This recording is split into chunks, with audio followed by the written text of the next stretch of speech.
نبوت کے 12ویں سال اللہ تعالیٰ نے رسول اللہ صلی اللہ علیہ وسلم کو معراج کرائی۔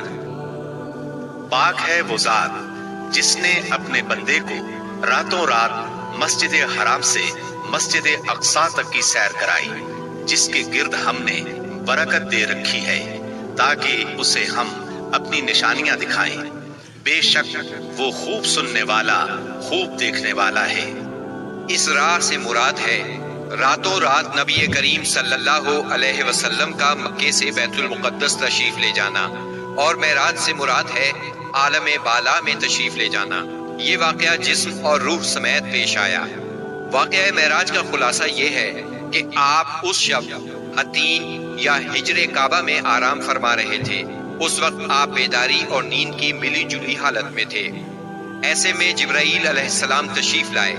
انہوں نے آپ کے سینہ مبارک کو چاک کیا اور آب زمزم سے دھو کر ایمان اور حکمت سے بھر دیا۔ پھر آپ کے سامنے سواری کے لیے براق لایا گیا، جو گھوڑے سے قدرے چھوٹا سفید رنگ کا جانور تھا۔ اس کی تیز رفتاری کی وجہ سے اسے براق کا نام دیا گیا۔ اس کا قدم جہاں تک نظر جاتی تھی وہاں پڑتا تھا۔ اس پر سوار ہو کر آپ بیت المقدس تشریف لے گئے، مسجد اقصیٰ میں داخل ہوئے، 2 رکعت نماز ادا کی، اس میں تمام انبیاء کی امامت کرائی۔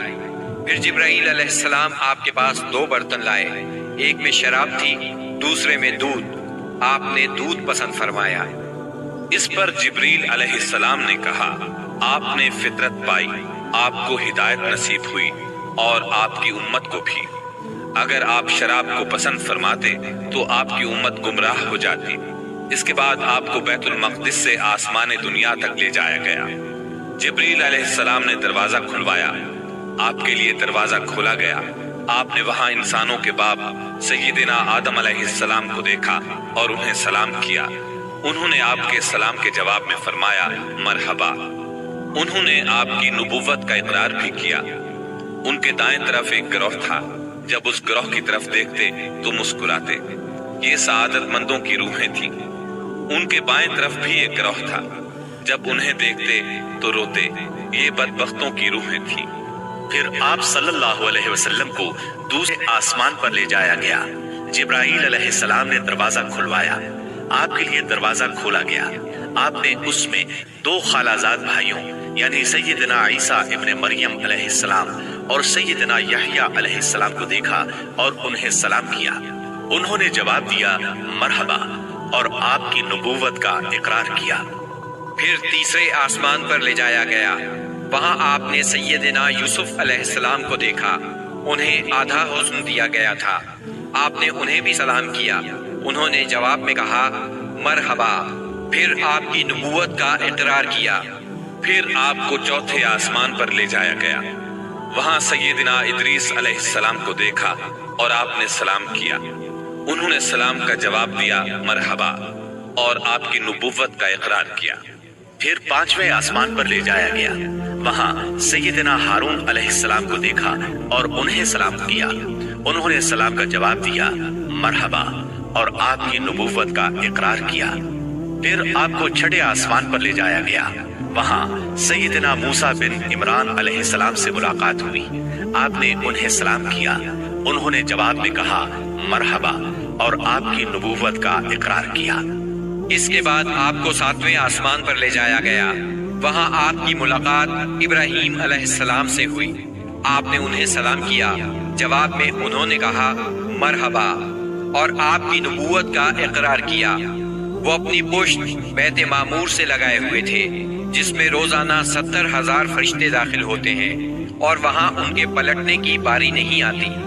پھر آپ کو سدرۃ المنتہا تک لے جایا گیا۔ اس کے پتے ہاتھی کے کان جیسے اور پھل بڑے کونڈوں یا ڈھیلوں جیسے تھے۔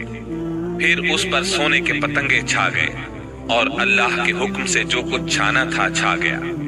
اس سے وہ سدرہ یعنی بیری کا درخت تبدیل ہو کر اتنا خوبصورت ہو گیا کہ اللہ کی کوئی مخلوق اس کا حسن بیان کرنے کی تاب نہیں رکھتی۔ پھر آپ کو جبار جل جلالہ کے حضور لے جایا گیا، اور آپ باری تعالیٰ کے اتنے قریب ہو گئے کہ 2 کمانوں کے برابر یا اس سے بھی کم فاصلہ رہ گیا۔ اس وقت اللہ نے آپ پر اور آپ کی امت پر دن رات میں 5 نمازیں فرض فرمائی۔ اس میں شک نہیں کہ نماز اعلان نبوت کے ساتھ ہی فرض ہو گئی تھی، مگر اس وقت صرف فجر اور عصر کی 2 نمازیں فرض ہوئی تھی۔ چنانچہ آپ بھی 2 نمازیں ادا فرماتے رہے اور مسلمان ہونے والوں کو بھی 2 نمازوں ہی کی تعلیم دیتے رہے، یہاں تک کہ اس موقع پر 5 نمازیں فرض ہوئی۔ عقیدہ توحید کے بعد نماز ہی اسلام کا وہ پہلا عظیم رکن ہے جو مسلمانوں پر سب سے پہلے فرض ہوتا ہے اور سب سے آخر تک فرض رہتا ہے۔ نماز کی فرضیت صحت و بیماری، خوشی و غمی، سفر و حضر اور خوف و خطر غرض کسی بھی حالت میں مسلمان سے ساقط نہیں ہوتی۔ موسم، جگہ کی تبدیلی اور کوئی بیماری ایسی نہیں جس میں مسلمان کو نماز کی معافی ہو۔ نبی اکرم صلی اللہ علیہ وسلم نے فرمایا، نماز میری آنکھوں کی ٹھنڈک اور دل کا سرور ہے۔ پھر اسی رات نبی صلی اللہ علیہ وسلم مکہ مکرمہ واپس تشریف لے آئے۔ صبح ہوئی اور آپ نے اپنی قوم کو ان بڑی بڑی نشانیوں کی خبر دی جو اللہ جل شانہ نے آپ کو دکھلائی تھی، تو قوم کے جھٹلانے اور تکالیف پہنچانے میں اور زیادہ شدت آ گئی۔ کسی نے تالیاں بجا کر آپ کا مذاق اڑایا تو کسی نے حیرت اور انکار کے انداز میں اپنے سر پر ہاتھ رکھ لیا۔ کچھ لوگ ابو بکر صدیق رضی اللہ عنہ کے پاس گئے اور تنزیہ انداز میں بولے، کچھ سنا تمہارے دوست محمد کیا کہہ رہے ہیں؟ سیدنا ابو بکر صدیق رضی اللہ عنہ نے پوچھا، انہوں نے کیا کہا ہے؟ جواب میں انہوں نے وہ سب کچھ دہرا دیا جو آپ نے بیان فرمایا تھا۔ اس پر سیدنا صدیق اکبر رضی اللہ عنہ نے فرمایا، اگر یہ باتیں آپ نے فرمائی ہیں تو بالکل سچ فرمائی ہیں۔ لوگوں نے کہا، گویا آپ ان کی تصدیق کرتے ہیں۔ جواب میں صدیق اکبر رضی اللہ عنہ نے عجیب بات فرمائی، کہنے لگے، میں تو اس سے بھی دور کی بات پر آپ کی تصدیق کرتا ہوں۔ آسمان سے صبح شام جو خبریں آتی ہیں میں ان میں بھی آپ کو سچا جانتا ہوں۔ ان کے اسی جواب پر ان کا لقب صدیق مشہور ہوا۔ ادھر کفار نے آپ کا امتحان لینے کا پروگرام بنایا۔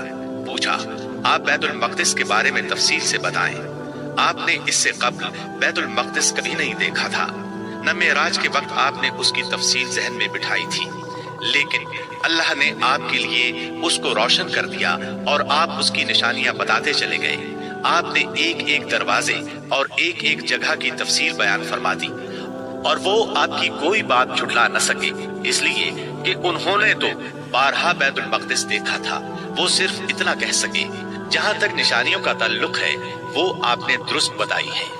پھر انہوں نے ایک قافلے کے بارے میں سوال کیا۔ وہ قافلہ ملک شام سے مکہ معظمہ کی طرف آ رہا تھا۔ آپ نے اس قافلے کے اونٹوں کی تعداد، قافلے کی دوسری تفصیل اور مکہ پہنچنے کا وقت اور جو اونٹ سب سے آگے آ رہا تھا اس کی مکمل خبر انہیں دے دی۔ پھر جو تفصیل آپ نے قافلے کی بیان فرمائی تھی وہ بالکل اسی کے مطابق مکہ معظمہ میں داخل ہوا، لیکن وہ ظالم پھر بھی آپ پر ایمان نہ لائے، اپنے کفر ہی پر ڈٹے رہے۔